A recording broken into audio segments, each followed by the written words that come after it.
எல்லா புகழும் இறைவனுக்கே. இறைவன் கற்றுத் தந்ததை தவிர வேறு எந்த அறிவும் எனக்கில்லை. இன்றைக்கி எதை பற்றின பதிவு அப்படின்னு பார்த்திங்கன்னா, எங்கள் தோட்டத்தில் இருக்கின்ற சாமந்தி பூச்செடியை பற்றின பதிவு.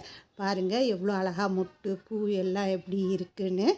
இதுதான் எங்கள் தோட்டத்து மாடி தோட்டத்து சாமந்தி பூச்செடி. பார்த்து மகிழுங்கள்.